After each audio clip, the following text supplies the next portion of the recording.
Welcome. We've got a great crowd today, and we appreciate you being here. It's just a little bit unusual. I don't know whether you noticed or not, but the Cowboys are playing tonight, so we'll try not to go too long. I've got just a few comments because we've got an agenda today that covers a lot of territory. Some things that don't come up very often at all are coming up today, so I won't spend a whole lot of time. What I trust that everyone's had a good Thanksgiving holiday and kind of recovered now, kind of go down a little bit and then come up that hill again for your next holiday. And Michael will be talking about in his management report the activities that are planned for pecan plantation during the next 3 to 4 weeks. Beyond that, after we've celebrated for a month and a half, we need to get back to business, and we're going to have at least 2 town hall meetings in the month of January. The first one that has been announced is the later one in time being presented, and that's for the second town hall meeting on the subject of the Wellness and Activity Center that we've proposed for a vote to the members.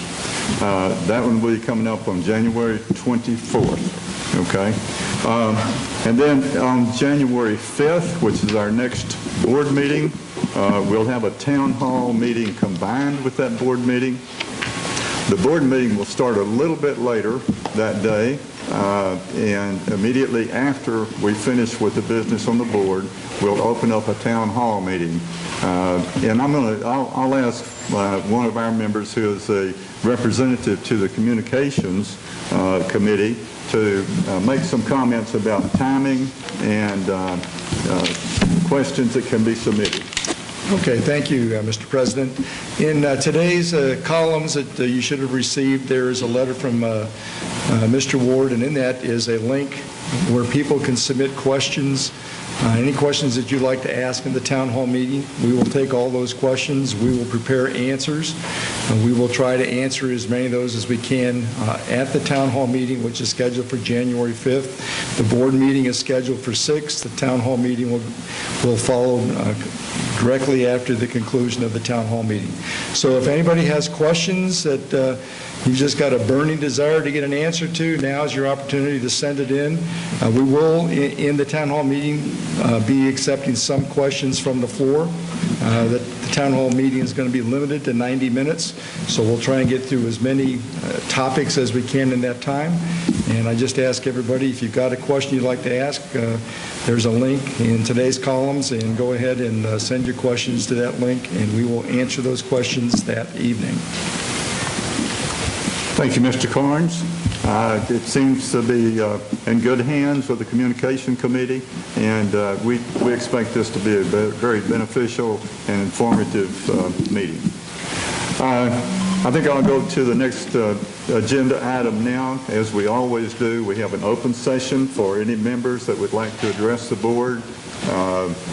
Compliment, I think we actually had a compliment last week or last month. But I would now invite you to let us know, raise your hand if you would like to address the board. We would like for you to walk up to the microphone here and state your name and let us know what's on your mind today. Yes, sir. Mr. Crane. Thanks, Mr. President. First of all, I'd like to ask a question and know the answer to it, and that's a good technique. But this is the only opportunity we, as the audience, have an opportunity to speak up on an issue that's going to be discussed later. Is that correct? That's correct. Okay. Well, I'm looking at this, in as much as I know about this bylaw change that's coming up, and it's under the umbrella of safety. And safety is a powerful word when you use it, you know, and don't have all your facts. And you start talking about safety, and you don't apply to all the regulations. And what I'm getting at is, if this group that's writing this to make this bylaw change believes it's a safety that they have to face due to this bylaw change. And by the way, I don't know all the details of it. I live on the air park, but this group does this thing and didn't invite us on the air park into this to be involved. They went ahead and did this thing without asking the rest of us. And they made a big complaint about what they thought the EAA chapter was trying to do to push under the radar to get an addition to the building down on Plainview Park. So anyhow, where I'm going with this, if it is a safety issue in their mind, why don't they take the airplanes over to Granbury and stop flying out of this airport if they really believe it's a safety issue? And so I wish we had the opportunity at the discussion time to approach all this, but I'm going to have to base it on what I know up front and what I've got from hearsay. And there are other things associated with it that are rather disturbing, and so I think it's could be a significant change in the way that Pecan treats their amenities. Now, all their amenities get a fair attention by the way the program is written, and to start singling these things off to go before a vote to the whole community for one amenity is going to make that amenity deteriorate. And so what they're doing is possibly deteriorating the value of their own property. That I can understand on the air park. And again, it's disturbing that we weren't asked, those of us in the air park, about this issue and discussed with us. So, and again, I wish I had the opportunity to approach it when it comes up discussion by the board. It'd be easier to relate to the program. But anyhow, I think that I would hope that the board either tables it, this group realizes what they're doing and withdraws it, and that it comes to a quick end. All right, thank you, Mr. Crane. I think this is an opportunity for you and others to submit some questions to the town hall meeting that we're going to hold in the first part of January. I think it'd be worthwhile to submit any questions you have concerning this, obviously concerning anything else of the business of the association. But I would encourage you to do that. Is that right, Ross?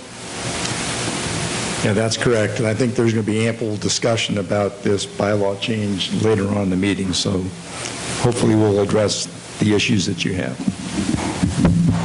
All right, so thank you again, Mr. Crane. Yes, sir?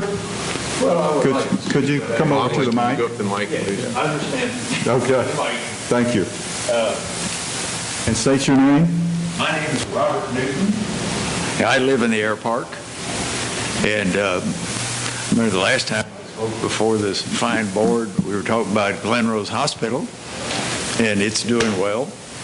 And it's because a lot of light was shined on the nuclear power plant that didn't pay their bill. Now they paid their bill. So we now will have our little place to go get sick. But this, I wish we had an open discussion of this, and I'm not asking you to change the major rules here or whatever, but Doug, I think what you said is more correct, so I have a more in-depth understanding of what is actually going to be going on as far as the air park is concerned. Can we do that after we have that discussion, and then be more intelligent questions and answers? Is that a possibility? Well, the board is charged with enforcing the governing documents of the organization.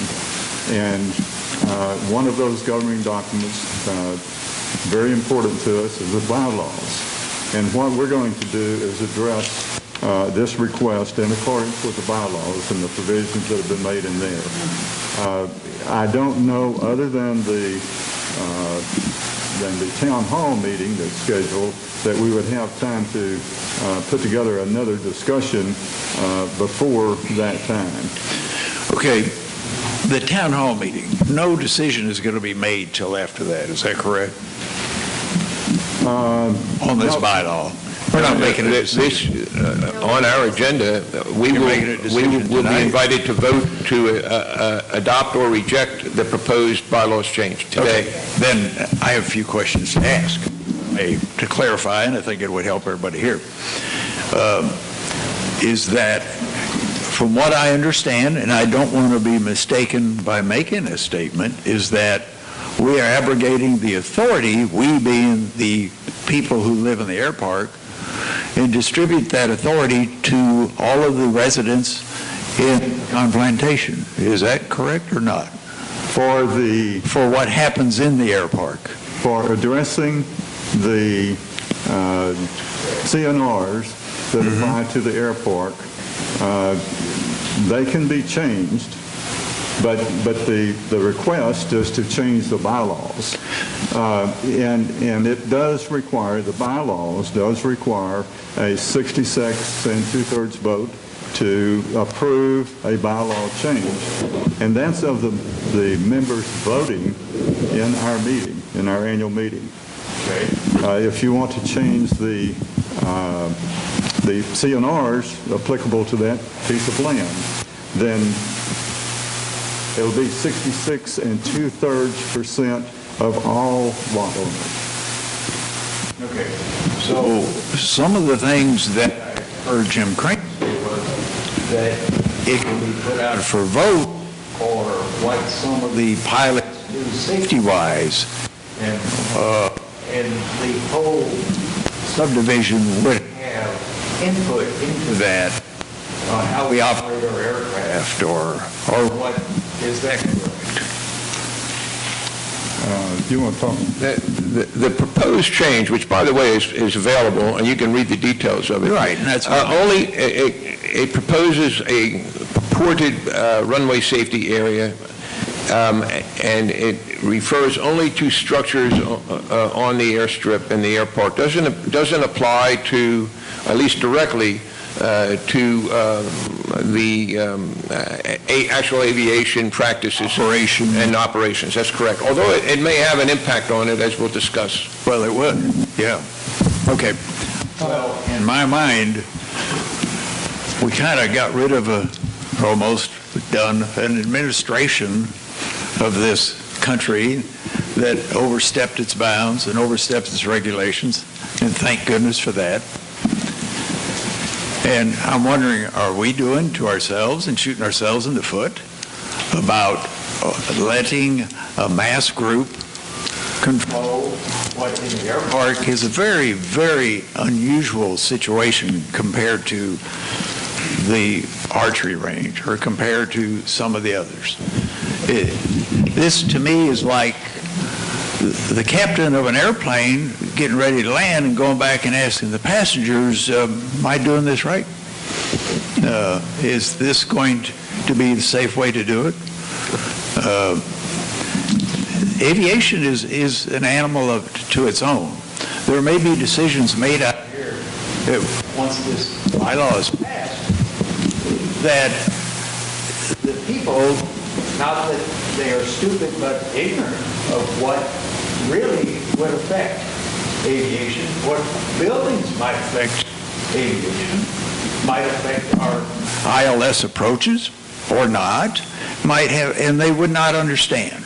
Basically, doctor doing surgery, and he says, nurse, what do you think?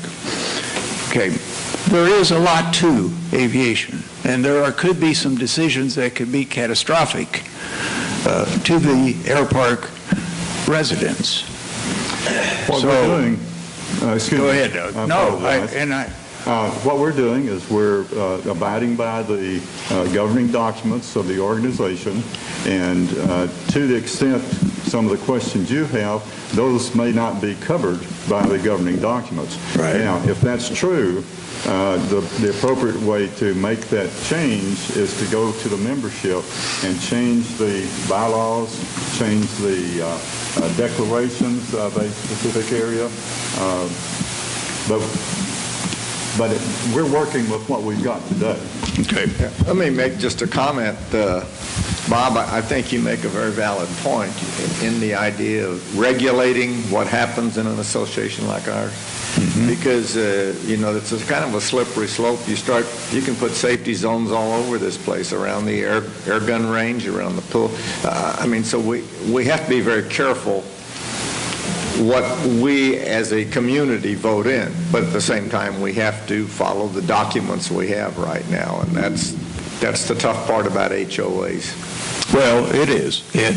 And again, I think you know from what I'm talking about here is I'm kind of asking questions too, not condemning anybody, but I do see that it's worrisome to me that we put forth to the whole body of the residents of this pecan plantation any decisions that could affect the air park, which is a very, very distinguished separate entity that they would have no idea how to vote for it, and someone may crawl up their sleeve and say vote no and whisper there in their ear and still not knowing what they're doing. So that's my concern.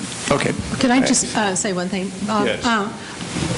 Anything that goes on the ballot that has this type of impact, if I look at the past, what kind of ballot issues have been out there, whether it be for the updating of the greens, when we spent $1.2 million, there was an active campaign that was put on to really educate people about what was needed and why it was needed, and how the money was going to be used. I would say in this case there'll be a very active campaign to educate people about the issue and the safety and why, and whether we are in compliance right now with safety or not. And I think that we owe it to the members to educate members before they do vote. Well, and Bev, I think you got a good point, but my concern is that the membership overall understands golfing, greens, whatever. When it comes to safety or other things on the air park, you may try to educate them, but they still may not really understand. Well, you're right. It's very technical. It's very technical. And it's scary to put safety in the hands of people that don't understand aviation. Right. Okay. Well, thank you. Thank you. Thank you, Bob. Thank you very much. We appreciate it. Yes, sir?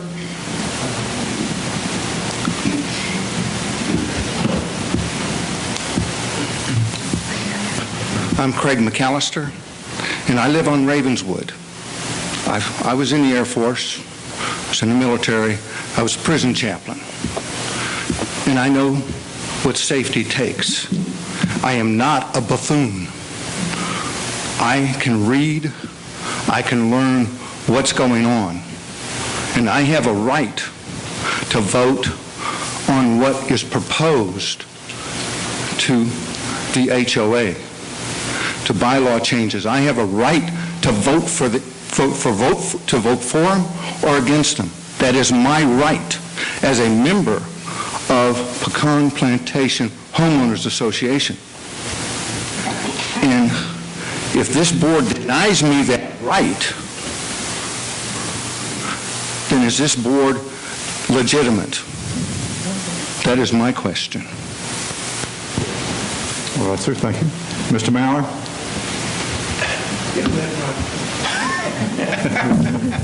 Yes, sir. Bring the microphone to you. Here we go. The bylaws do not give the board the authority to totally turn down this request and refuse to take it to a ballot.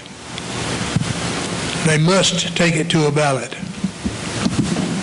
of the membership. I view a lot of the problem here, if we were talking about, as we did 3 or 4 years ago, are we going to allow smoking? or we're not going to allow smoking on our properties. That went to a membership ballot. And I defy you to find 3 people that don't know what smoking is. They all voted against it. About 78% voted against smoking because they all knew exactly what they were doing. But if the thing came to me, and I am not a pilot, and I've heard hours and hours of this discussion, do you want the airport to be safe or not? Well, my response to that is the proposal only addresses one of our taxiways, our air landing strips. It doesn't even speak to the other landing strip. It doesn't talk about safety on the roads where you run into deer, golf carts, bicyclers. It doesn't talk about safety around the driving ranges where you run the risk of getting hit. It just says safety. Well, there's more to safety than a yes or no on an airstrip. I don't know how you educate the membership about that fact, but it's not the same as educating them about smoking or not smoking. I mean, that's simple. But to have a safety zone on an airstrip, that sounds pretty good. But that ain't all there is to it. The airport committee does not support this action. The bylaws committee does not support this action. The FAA does not require this action. It never has been taken to the safety committee to see what their opinion is. But still, it may be on the ballot and says, do you want us to be safe at the airport? The secret is going to be, how are you going to word it? Are you going to put in enough information so that when they read the ballot, they will see why it's not a good idea? There's nothing restricting the language that goes in the ballot. The board controls that. So, this thing has been talked about in many, many hours, and I'm sorry that the gentleman didn't come to the bylaws meeting. I can understand why he's not a member of that committee. I don't know if he went to an airport committee meeting or not. Safety committee didn't even have a meeting. So, there's been a lot of hours spent talking about this very item. And I'm still convinced that number one, you got to take it to a membership vote. You don't have a choice. The bylaws require that. And as you know, I'm strongly in favor of anything that our governing document says. That's the way it ought to be. But how do you take it to them? In what manner, what form or fashion is important. I think you have the right to word your ballot the way you want to word it. In looking at that bylaw on what a member brings forward, when he brings forward 50 signatures, he presents the wording. The proposed bylaw change is what he presents. I would think you would not want to make a proposed bylaw change without as much information as you can put on the ballot as it can get by with, be my opinion. Thank you, Mr. Meyer. Any other comments? Gentleman here.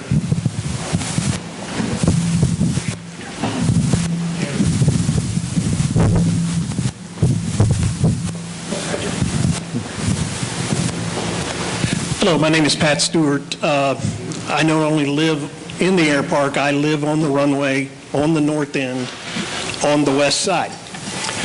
A little bit about my background. I spent my entire career in the operations side of a major airline in Fort Worth. Today, I am the operations supervisor for the city of Granbury for the airport. I think it's true that if you go to a vote of the membership, that there will be a lot of people who don't know anything about aviation. But I don't think that's true about the people who live on that runway. I think they know it as well as anybody. We are here to talk about a bylaw change, not a CCR. I think that the rules are very clear. This is a bylaw change. We didn't come here to talk about EAA. I am a member of EAA. It is a pilots club, Experimental Aircraft Association. It is not associated with pecan plantation. It's not an amenity. It could be done anywhere, any place. In fact, there are multiple options for it. It's unfortunate today that we're going to have the town hall meetings in January, because I actually believe this board could learn a great deal from those meetings that would affect your decision and your vote today. But I feel like we've followed the rules and regulations of pecan plantation to the letter. This is a bylaw change, and we have the appropriate signatures to force this to a membership vote. I will add that it's unfortunate that we're here today, but we spent 2 years trying to do something more sensible and have been pushed to this last step that we just don't feel like we have any options. Thank you. So, Pat, correct me though, but you're saying this whole issue is because of EAA? No, sir. It has nothing to do with EAA. No, sir. In fact, we talked about safety here many times, and so I'm just going to add one piece on safety. It is absolutely true that the FAA has no dog in this fight. It's a private airport. But everybody involved in this does understand what those FAA rules say if it were not a private airport. And to ignore those rules is irresponsible. If we were to apply the FAA rules to the airport, you wouldn't need this ordinance. You couldn't build anywhere on it. The 400-foot line would take up everything. So if we were to go down that path and build structures, not specifically EAA, I'm in that group. I think there are lots of better locations, but that's not why we're here today. But if we were to go down a path of building something in this, and there was an accident at that airport, it might be absolutely true that we as a board and as a membership followed the rules. But I'd hate to be sitting on that witness stand when that attorney asked me if I knew the FAA rules and that it had been discussed, and we chose to ignore it. Thank you. I have a question. You said you'd been fighting something for 2 years. What have you been fighting?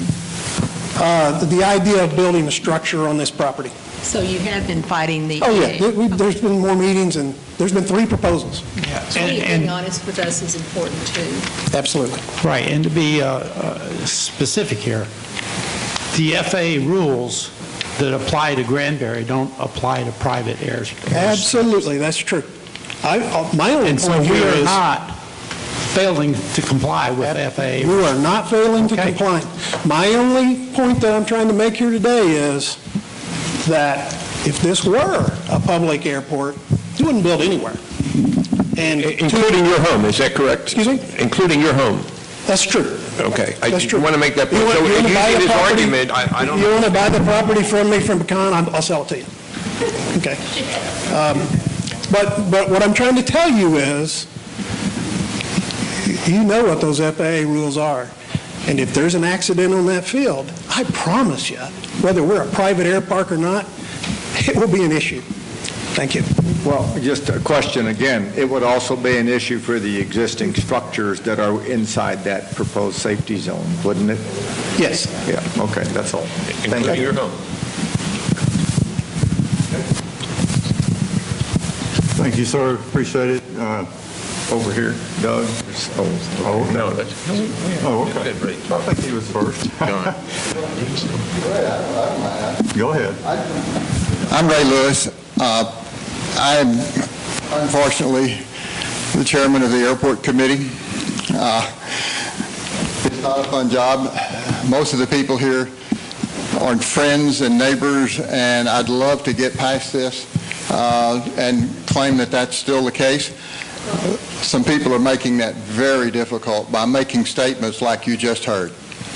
They have tried for 2 years, they said, and yet, as chairman of the airport committee, I can tell you there has not been a single proposal made to the airport committee to approve a building in this location by EAA or others. The EAA chapter members requested their board and president to prepare a proposal of what would provide a meeting place for them. They prepared something. They informally got feedback that it was not the best thing. It was within the 200-foot line. In another location, it was beyond the end zone of the runway. Other things like this happened, and they wisely went back and are in the process of revising it.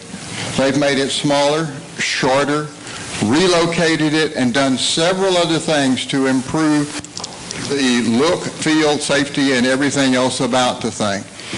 But people, the Pecan is a great place to live.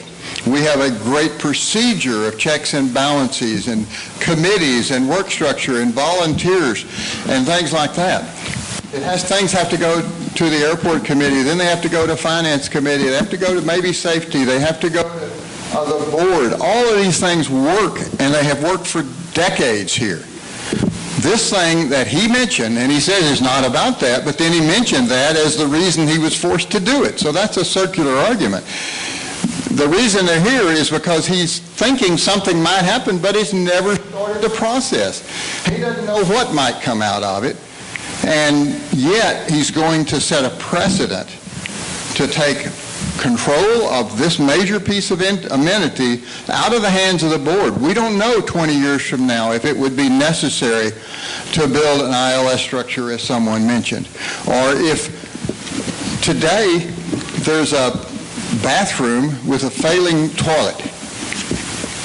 Under this ridiculous, and that's my proposal, if that toilet fails, you would not be able to maintain it.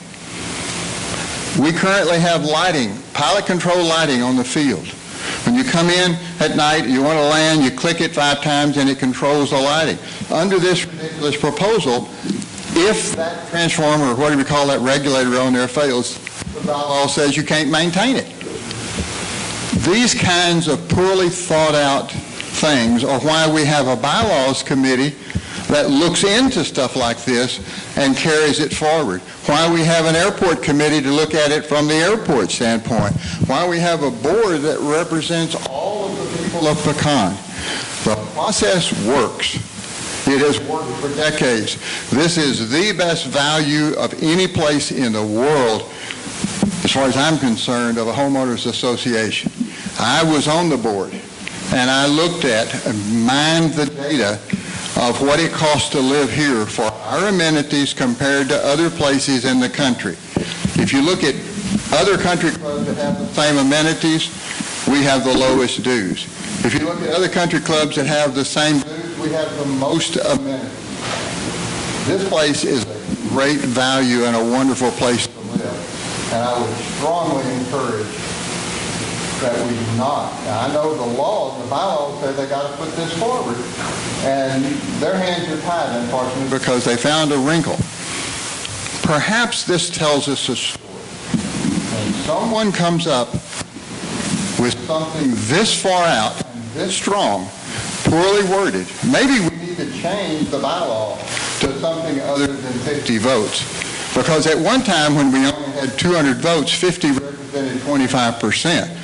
Now that we have 3,000, maybe it ought to be 25% of 3,000. And that would keep something from a fringe interest from moving forward in this kind of a manner and causing such heartburn among friends on the airport and friends in the community.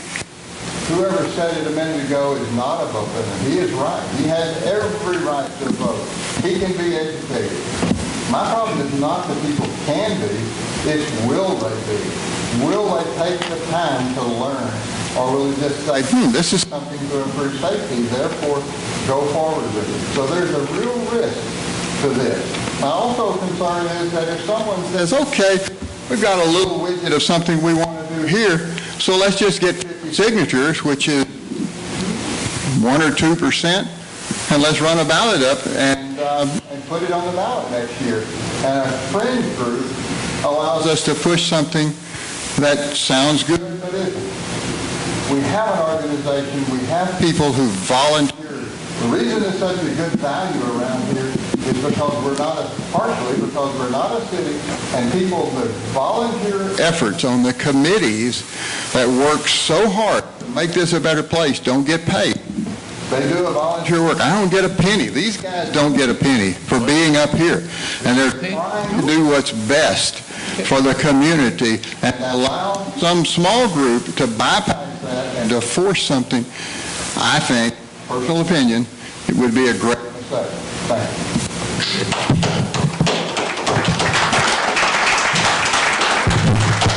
Thank you, Mr. Lewis. There was a gentleman here that wanted to speak. No, we didn't get paid. I'm Kevin Ross, been here for 28 years, owned property on the airport for 28 years, and I am too an EA member. And like Beverly said, we don't lie here. I've been looking at proposals. You can call it what you want, but when you give me a drawing, an architectural drawing of a building that's going to be put on the air park, to me that's a proposal.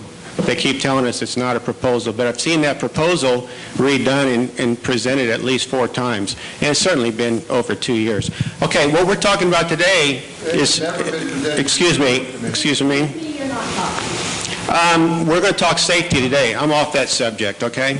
Okay. Okay, the bylaws change is about safety. Just while you guys are talking, I was sitting back there making some notes. This proposal for a runway safety area does not have to meet FAA criteria. We already discussed that. Because we're smarter than that government entity, we can make it better than that. In the time that I've been here, I've seen airplanes hit houses on each side of that runway 3 times. I know of 3 airplanes that went into houses. Now, those houses are about 200 feet from the center line, and the FAA criteria is 200 to 400 feet. So 200 feet is obviously not acceptable. I've seen at least 4 airplanes in the ditch. There's a ditch on both sides of that runway. We put airplanes in ditches on a regular, not on a regular basis, but it happens. There's been 2 fatalities out here. One was just and it was off the airport, and they've both been off the airport, but they were coming into the airport. Aviation's dangerous. That's why there's so many rules. But we've had fatalities that just haven't been on the airport. We put an airplane in a ditch here a while back, and my airport neighbors said, don't call security, don't call the sheriff, let's just shove this airplane in a hangar and not tell anybody. Because that's what happens most of the time. You guys don't know about the incidents. My airport neighbors that don't live on the runway don't see the incidents that happen out there. They don't see the excursions when airplanes leave the runway. This guy that went into the ditch, and we promptly hid the airplane from the FAA, that guy ended up in the hospital for 6 months with a torn aorta. We're not playing around. So anyway, that's the safety side of it. We can do better than the FAA. We're not talking a lot of space. We're talking about space that's been there for 30 years without any incursions, and we ought to keep it that way. That's all I've got. All right. Thank you, Mr. Wells. Again, a question about safety, and I hear what you're saying, but if safety becomes the paramount driver of what we're doing in that zone, then why don't we eliminate the structures that are there? Or the airport. Well, you're not going to take my house. Why? You're not going to do it. You just can't do that. Because you so approved that house to be built there for starters. Kevin, therefore, if I leave the house there, I improve some safety, but not all safety. Right. You approved that house to be built when I put the plans forward. When I bought that property and built that house, I incurred that risk. It is more risky for me to live on the runway than to live where Jim Crane lives, a quarter mile from the runway. But that's my choice, and you're not going to take that away. of course. Don't get in a conversation. Well, no, I just want to make a point about But safety. this is a safety issue, and we don't need to, they're going to argue, you're going to hear arguing about the 200 feet, 400 feet, it doesn't matter.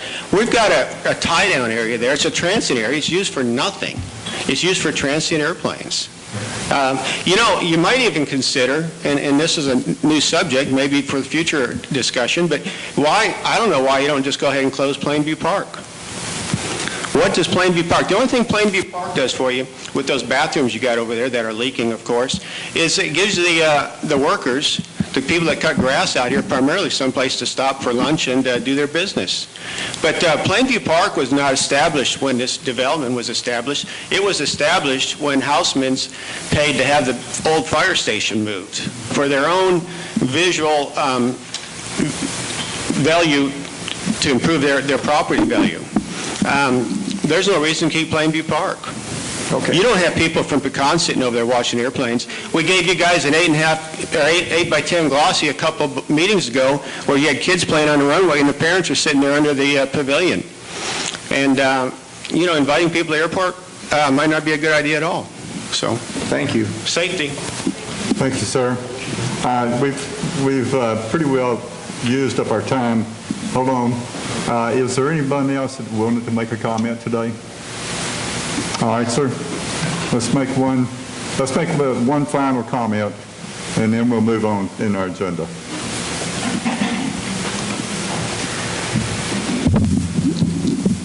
Make this work. It seems to be kind of intermittent.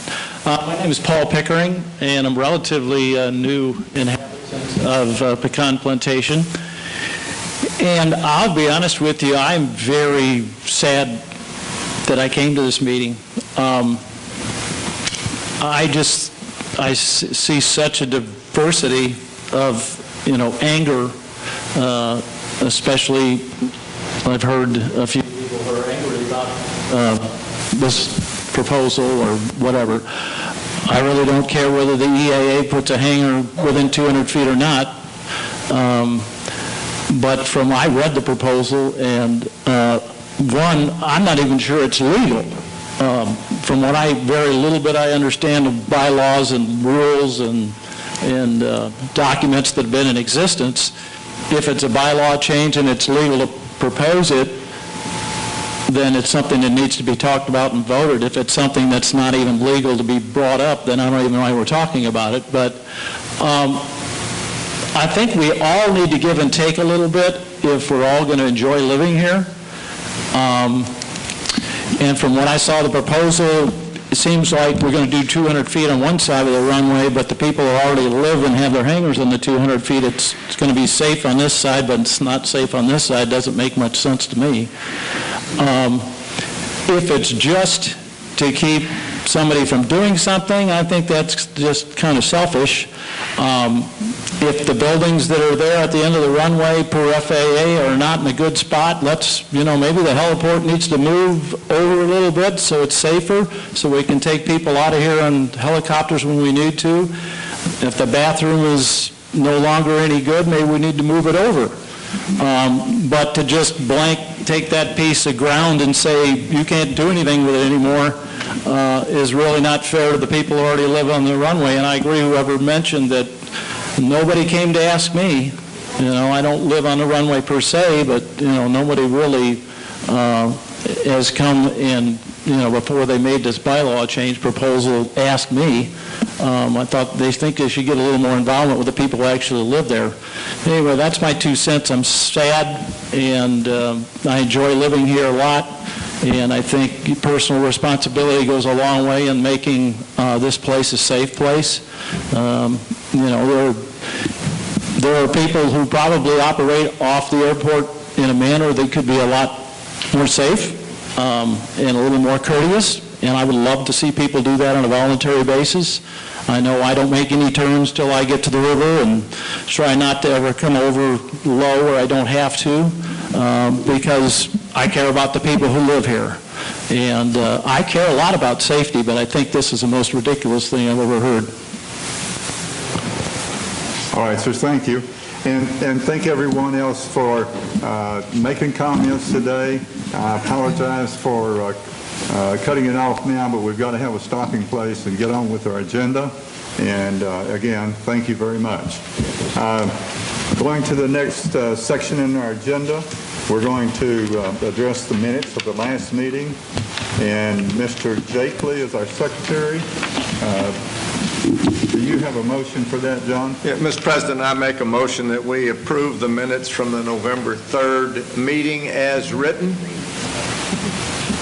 And do we have a second? I'll second that, Mr. President. Thank you. Is there any discussion? All right, we'll have a vote. All those in favor, raise your right hand.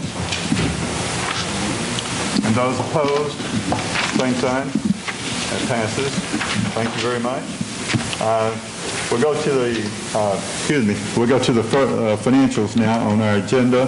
And Mr. Dan Christ is our treasurer, and I'll ask him to address the financials. Yeah, thank you, Mr. President. This past month, we reached the end of our, the end of our fiscal year, and I would yield the floor to Mr. Bartholomew, who will give us the report of last year's performance. Thank you, Mr. Treasurer, Mr. President. We have finished our fiscal year, which ended October 31st, and let's take a look at how we did. Since we are at the end of the fiscal year, we're just going to talk about the right-hand side, which is the year-to-date numbers. First of all, on the far right, operations assessment, we're now up to 3,005 members. So we have 24 net new members this year. 30 was our budget, so the growth wasn't quite as strong as we thought it was going to be at one point. Our communications had a very good revenue year. We did $183,000 in Columns ad revenue. The Columns is a self-supporting publication. Daryl Davis, our publication specialist, spends many hours putting it together and does a great job. And because of that, we have a lot of ad revenue and did quite well in communications. Food and beverage had its highest grossing year ever, $1.39 million, which was $70,000 ahead of last year and $148,000 ahead of previous year. Almost all of that is from member dining, not private parties. So that means more members are coming to the club, and that's what we like to see. Revenue for the golf department also went up $20,000 compared to our budget, $37,000 compared to prior year. The golf department did $194,000 in golf merchandise sales, had a great year. Greens fees and cart fees were also up because of the weather, so the bottom line was a $20,000 overage to our budget. A good year for golf. Marina made a nice comeback, both the little negative $8,000, that's all from gasoline revenue. Cooking revenue is showing some nice improvement. Also, the rest of our line items, the wet slips and dry slips, also are nearly full with a waiting list. So that's what a full rate will do for you. Marina is having and had a good year. PPLA and CC, we did 196 transfer fees, or let me check that, I'm sorry, 219 transfer fees.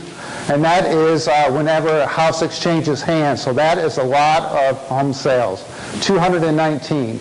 And that is the reason why we finished 13,000 ahead of our plan. Roads and grounds, so that is the building. We only did 53 road maintenance fees on a plan of 60. So we didn't have as much new building as we thought we would, predominantly because of Orchard 12. We thought by now that there would be some home sales in Orchard 12, and that just hasn't happened yet. So road maintenance fees are down a little bit.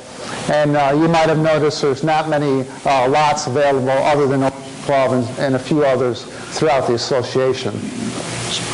The inn missed their plan by $3,400, but they did have 30% occupancy. So even though our revenues were down a little bit because we did some packages for some groups, 30% is higher than last year's numbers at 28.5%. Security and ACC, $28,000 ahead of plan, predominantly due to sticker revenue and also traffic tickets this year. Stables is right on plan, and Sports and Rec had a good year, $4,000 ahead of their revenue plan, and that is from campground revenue and also tennis guest fees. So the bottom line, this is the highest Grossing revenues, we've had in the history of the association $6,638,597, which is $121,864 ahead of our budget, and $242,000 ahead of prior year.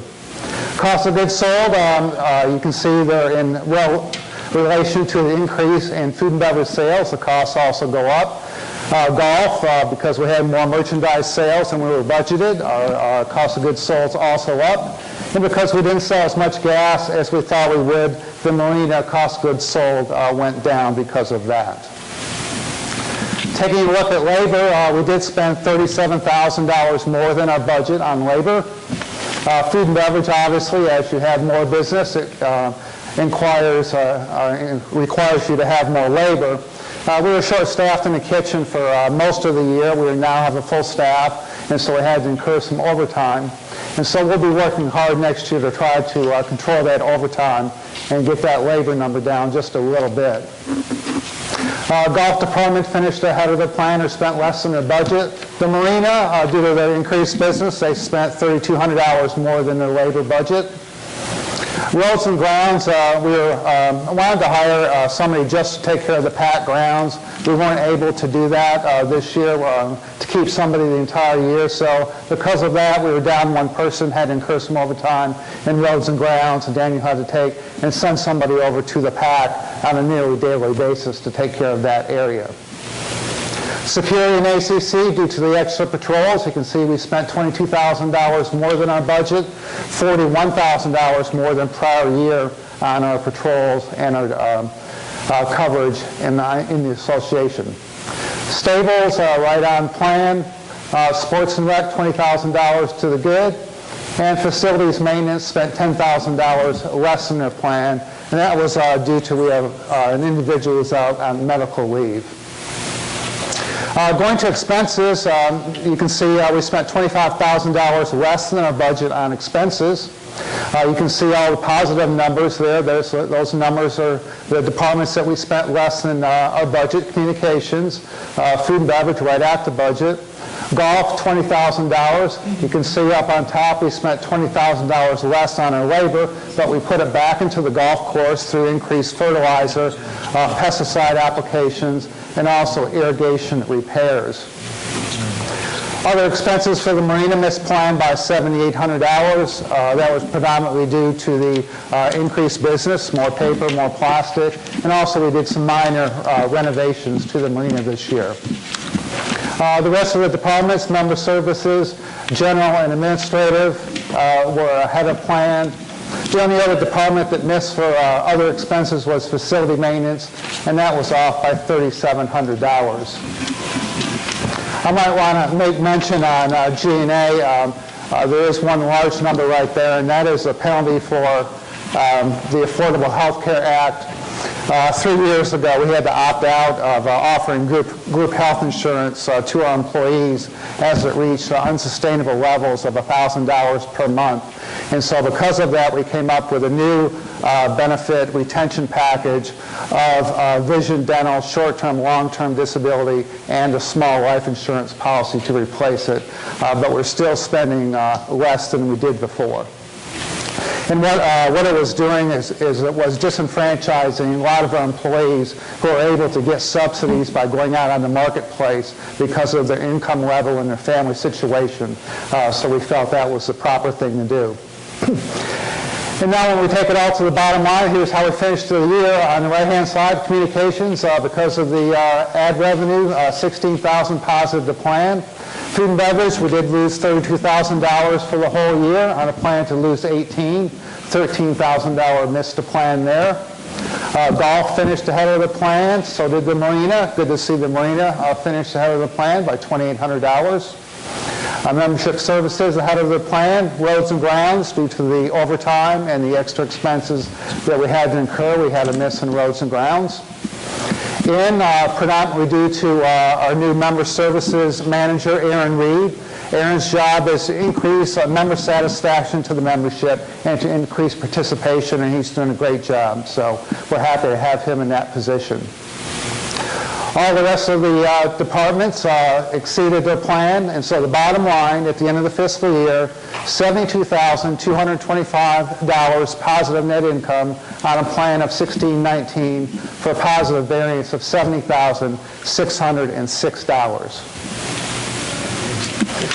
This is just another way to look at it. These are the exact same numbers that we just talked about, so I don't think we need to review them, but we do break out roads and grounds here in this little chart here, so you can see that roads did lose $11,000. The rest of the departments we already talked about. And then the grounds department is also broken out. So if you were to add those two together, you would get the front page number of about a $30,000 loss.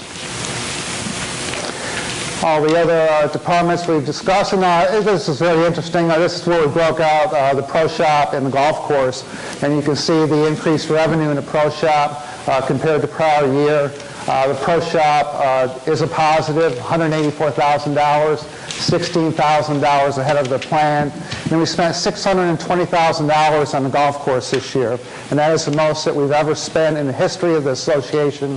And I'd like to thank Mr. Underwood. We heard many, many positive comments about the condition of the golf course this year. And as we mentioned before, the marina did exceed their budget by $2,800. And again, a $72,000 positive net income to end the fiscal year. Capital expenditure report, we still have a few projects in the works. The one at the very bottom, the front entrance flower beds are finished. The rest of those items are still in the works, and so we'll be getting through those in the next couple of months. It was a very busy year. We accomplished quite a bit, but these are all the projects and equipment that we bought. A couple of them weren't planned. The elevator repair, that was an emergency repair. Hotel FF&E, that was a project that actually Aaron was in charge of, so we kind of did a little sprucing up of our hotel rooms. They look great now. He did a fantastic job. Back circle marquee, that's the start of the back circle, or now we're calling it the west circle improvements. So we moved the marquee to the back gate. And you see we have one drainage project there and two more here. And that concludes all the projects that we had. It was a very busy year for capital expenditures. And this, when you look at the roll-up for capital expenditures, we started the year with $1.722 million. Added fund deposits of $1.58 million, and that is all the initiation deposits plus the $8 per month that you pay every month. I might add that once we've reached 3,000 members, each initiation deposit will now go into a special fund for the development and maintenance of new amenities. So right now we have 5 initiation deposits, or approximately $15,000 in that fund. And it's net new members. It's just not new members. Fund expenditures of $1.5 million, ending cash balance of nearly $1.8 million in our capital reserve fund. And finally, our road and drainage fund began the year at $707,000. Fund deposits, that's the $19 that you all pay every month, minus the expenditures of $615. And we ended the fiscal year with an ending balance in a road and drainage fund of $774,286. So all in all, we had a great year. I want to thank all my department managers and all my staff for all their hard work this year. Mr. Treasurer, Mr. President, that concludes my year-end financial report. Thank you, Mr. Bartholomew. Could you... Mr. Bartholomew, could you briefly describe the schedule and process for the annual audit? Yes, every year we have an outside audit firm come in and do an audit. The first thing they do is our year-end inventories. So they came in at the end of the fiscal year and observed the inventories as they were taken. And then over the next 2 months, they'll be on site for about a week, starting in mid-December. They do some field work, and then they'll submit their final audit to the audit committee when it's complete to verify the numbers that I just discussed. Thank you very much. Mr. President, I'll yield the floor back to you. Thank you, Mr. Krass and Mr. Bartholomew. Could I just make a comment? I'd like to acknowledge that the balance sheet for food and beverage in our organization is really close to breaking even. I know we're not supposed to make money, but we are within $32,000 of breaking even in that whole food and beverage enterprise, and I'd like to acknowledge that, especially since we made an effort over the past 2 years to improve the facilities and rebuilding the kitchen and renovating the Brazos room. And I think that that's partly to account for this good balance sheet that we're showing in food and beverage. Thank you, Dr. Kamen. Okay, let's move on to the next item, old business. We have none to address today. We do have some new business items, and we'll address those at this time. We need to approve the election committee for 2017. These are the people that stuff envelopes, get the ballots out to the membership. They're also the ones that have those ballots coming back in, and they do the counting and determine the winners of our ballot issues, as well as new board members. Mr. Green, I believe you're the you're the committee chairman. Yes, sir. I've got a list of 23 names of volunteers who have volunteered to serve on the election committee. In lieu of reading these names, I'll just ask Mary to enter it into the record for us. We've had more people in the past, and we're still looking for additional people. So if there are any additional people that would like to volunteer to work on the election committee, if you just pass your name on up to me or Barry or the front desk, we'll add you to our list also. I'd like to make a motion that we accept this list as our preliminary committee, election committee. All right, sir. Thank you. Is there a second? Mr. Kite, thank you very much. I appreciate it. Any discussion on this?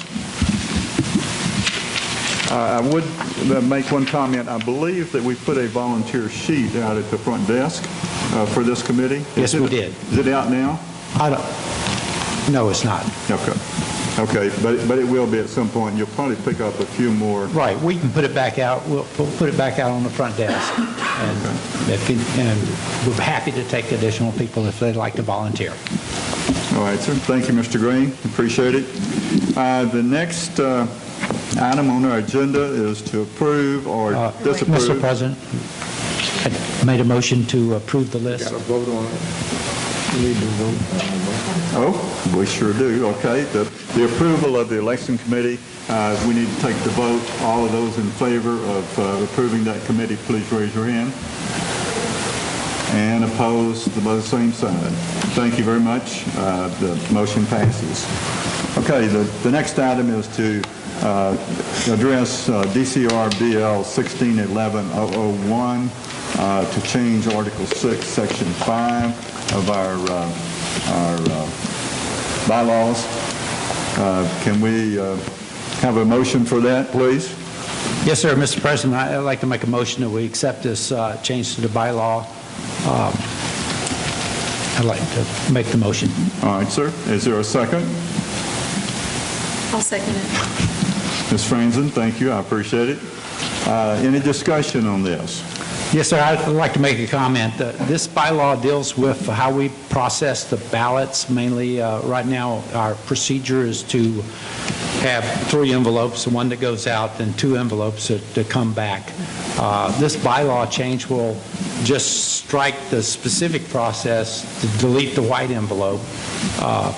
It really doesn't change any way that we're doing the process now, but it makes it easier for us to accommodate changes in law on how elections are held, and hence the proposed bylaw change. All right, sir. Thank you. Any additional comments or questions? All right. I'll call for a vote here. All those in favor of approving this DCR, BL 1611-001, please raise your hand. And opposed by the same sign. The issue passes. The next item has to do with a network firewall. It's an AFE, and do I have a motion to address that item? Mr. President, I'd like to recommend approval of ACE 170301 for the replacement of the existing firewall. All right, sir. Thank you, Mr. Carnes. Is there a second to that motion? I'll second it. All right, sir. Thank you. Any additional questions, comments regarding this? I think this past year we've heard enough about hacked email accounts, and the network firewall is our attempt to keep people out of our networks that aren't supposed to be there. This network firewall was put in some time ago. Changes in technology and better systems will exclude intrusions into our network, and this is an update that we need at this point while we're recommending this change. Any other comments or questions regarding this item? If not, we'll call for a vote. All those in favor of approving AFE 170301 for the network firewall, please indicate by raising your right hand. And opposed, same sign. The motion carries. The next item is another AFE. It has to do with the acquisition of an excavator. And Mr. Cross, are you the rep to that committee? Yeah, I'm the representative for the Infrastructure Committee, and I think Mr. Green is representative for that, for the Grounds Committee, but I'd be pleased to present this motion. I move that we approve AFE 170-03-02 for the purchase of this excavator for a cost, for approved a budget amount of $50,000, which is in the current budget. All right, sir. Thank you. Is there a second to that motion? I'd like to second that motion. All right, Mr. Green, thank you. Is there some additional comments or observations about this? Yes, a reliable and self-sufficient excavator is vital for maintaining our roads, grounds, and other infrastructure within this community. The existing excavator is 12 years old, and it's failing. It's failing quickly. There's necessary repairs that are always needed to even get it going to perform its assigned duties and work. The present one is 12 years old, and it is scheduled for replacement this year. And as I say, it's due. So I heartily support this and hope that this motion passes. All right, so thank you. Any additional comments or questions? I do have one question. Is Daniel there? I can't see what the... Yes. Is there any salvage or trade-in value on the existing one? The existing excavator in its current condition, there's not much value to it at all. We will try to sell it independently. The trade-in value is not. Okay. Thank you. All right, sir. Any additional questions or comments? Then we'll call for a vote for the approval of AFE 170302. All those in favor, raise your right hand, please. And those opposed by the same sign, and that motion carries.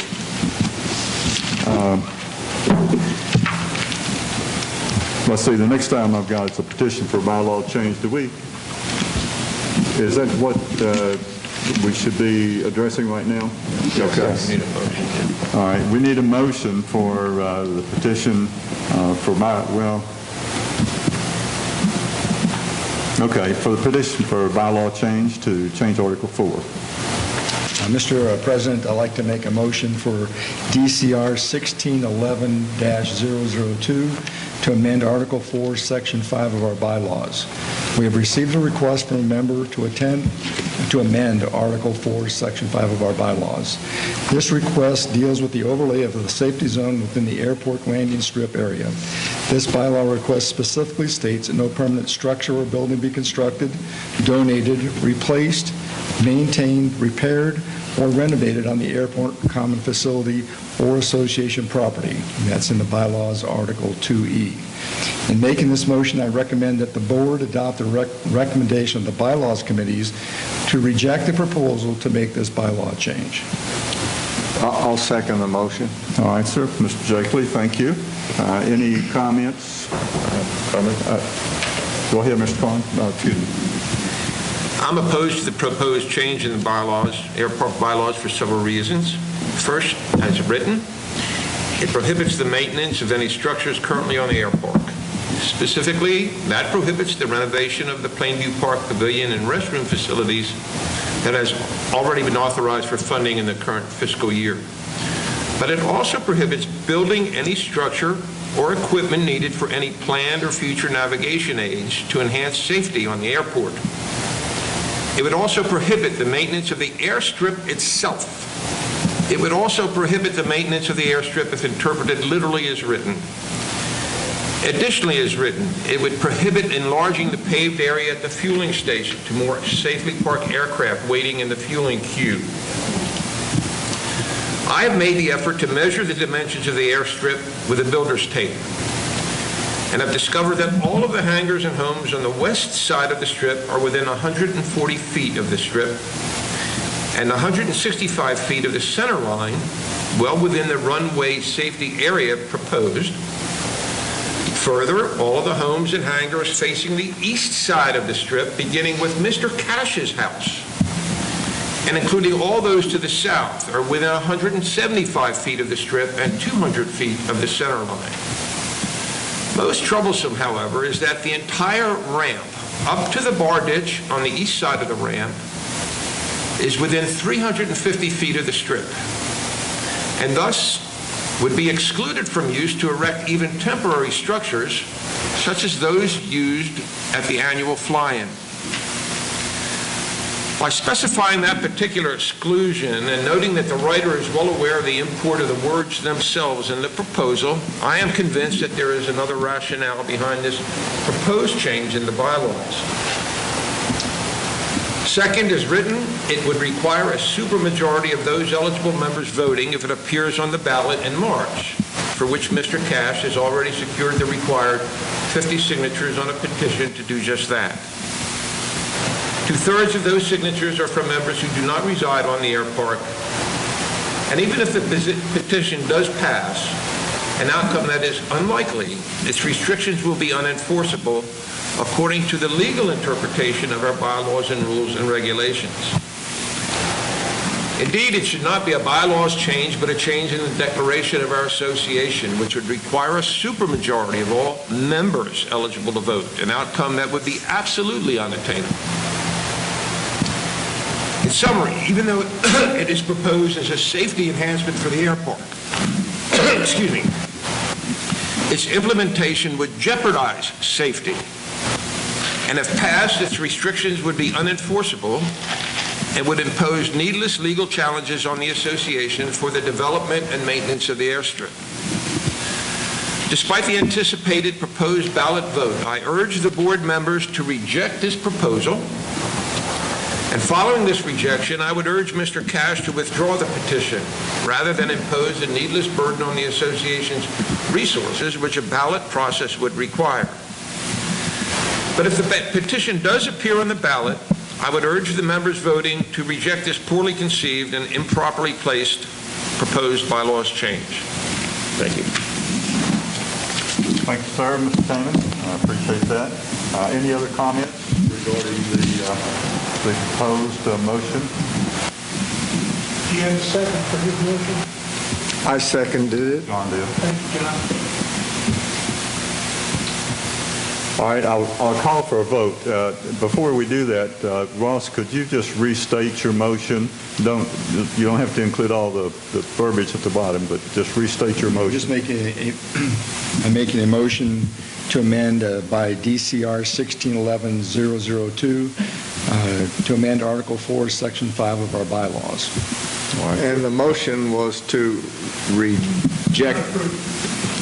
My motion is I recommend the board adopt the recommendation of the Bylaws Committee to reject this proposal to make this bylaw change. All right. So a yes vote is to reject. A yes vote is to reject. All right.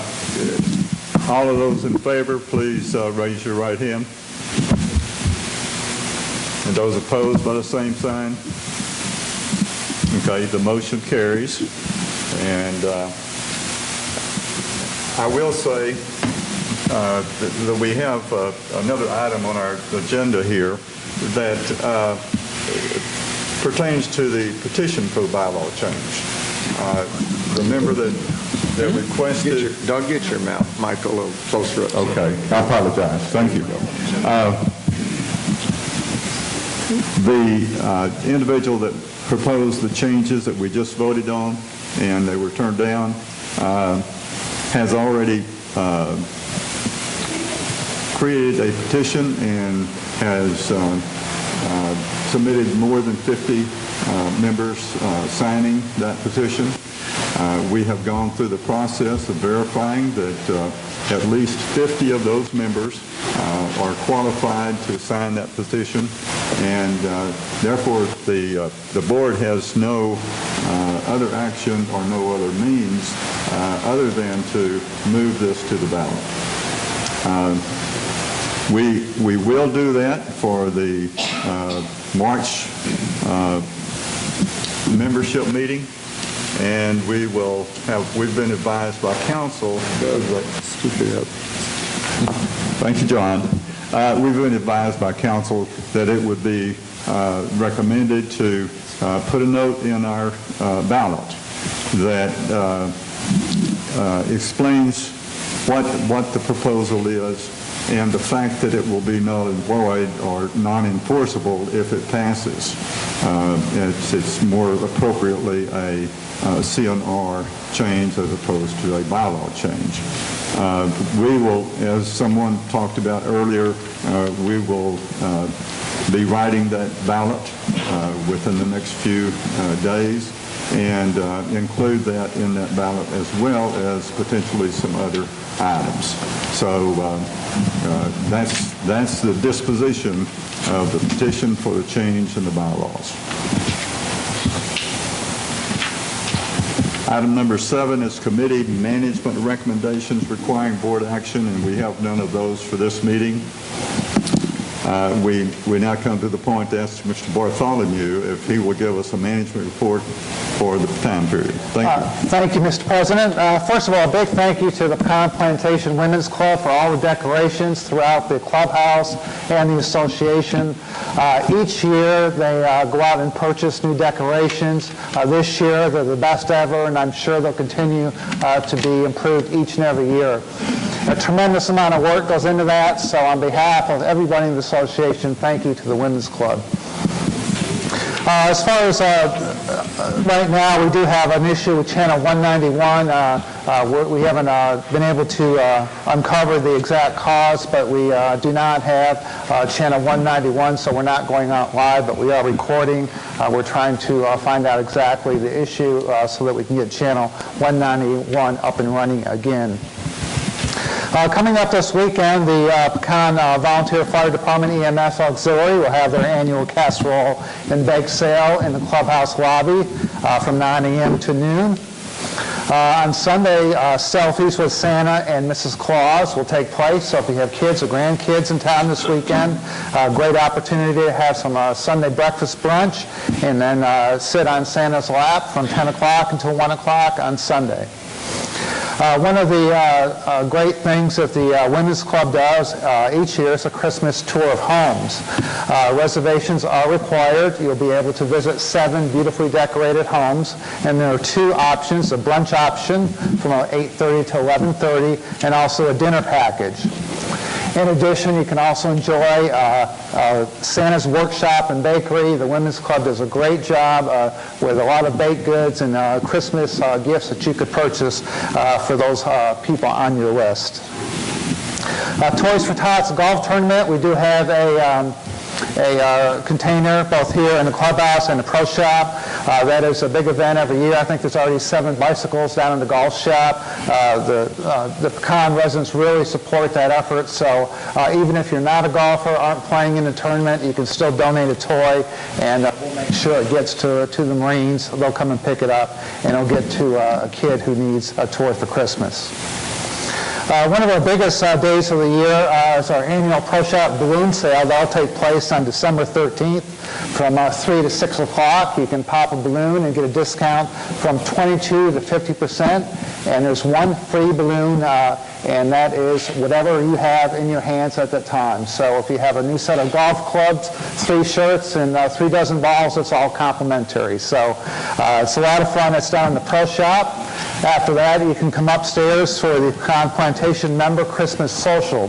That's become one of the highlights of the year. A great opportunity to meet your friends. We'll start out with caroling right behind me. We're going to do that in the ballroom this year between 5 and 6 o'clock. After that, between 6 and 8 p.m., there'll be various food stations and drink stations scattered throughout the entire club. Chef Thomas and his staff will sure to amaze you with some of the items that we have planned, including some specialty drinks, and then following that, a live band and dancing. Wristbands are only $15. This is one of those events that is, we try to give back before the 12th, and $20 a day of the event. This year we're going to have a New Year's Eve party, dinner and dance. Doors open at 7 o'clock. Food service will be from 7 to 9:30, featuring a prime rib carving station, heavy hors d'oeuvres, salad bar, and dessert station. And then from 8 o'clock until midnight, live music and dancing by the Anything Goes band. Finally, it was mentioned January 5th, we do have the board meeting starting at 6 o'clock, so make plans for that. And I'm sad to say, but also happy for her, Lula Pope is retiring and is leaving us on December 30th. So if you have time before now, December 30th, please thank Lula for all of her hard work. She is just a great ambassador for Pecan Plantation. Everybody in Granbury knows Lula. She does a great job, and she deserves a great retirement. And so we're going to have a little one-way party for her on December 30th. And again, if you have an opportunity, you might want to thank Lula for her hard work over the years. And finally, each year we send out a letter to the residents asking for donations for our employees. I just want to thank each and every employee who contributed to that fund. That fund is distributed to employees based on tenure only. The department managers and myself are not included. You get 1 point for each month of employment. We add up all the points, divide it by the amount of money collected, and then we pass out those checks during our employee recognition party, which will take place a week from Sunday. Also at that party, we'll pass out some special recognition awards, and also our Employee of the Year, which I will announce next month. So I hope you have an opportunity to enjoy all the events we have in December. And Mr. President, that concludes my management report for this evening. Thank you, Mr. Bartholomew. I told you it was going to be a lot of activity going on between now and year end, and it certainly is. Thank you very much. We have one final item to address, presentations and appeals from members. We have discussed this before, but we didn't go through the formal process of addressing it in the board meeting. So, Mr. Green. Yes, Mr. President. Mrs. Rachel Ledbetter has asked for a variance to grow what she calls ornamental grass in her yard, basically 5 clumps of blue stem. I'd like to make a motion that we table this request for a variance. I second the motion. I'll second it. Second? Yeah. Thank you, sir. Any additional comments or questions regarding this? No discussion on the table. All right, sir. Let's take a vote on the tabling of the vote. All those in favor, raise your hand, please. All those opposed by the same signs. Motion passes. All right, sir. Thank you. That's the completion of our formal agenda. I want to again, thank the people that have attended our meeting today. It indicates there's a real concern from the membership, and we would like to see every seat filled up each time we meet, and we'll certainly be looking to make that happen. Thank you very much, and the meeting is adjourned.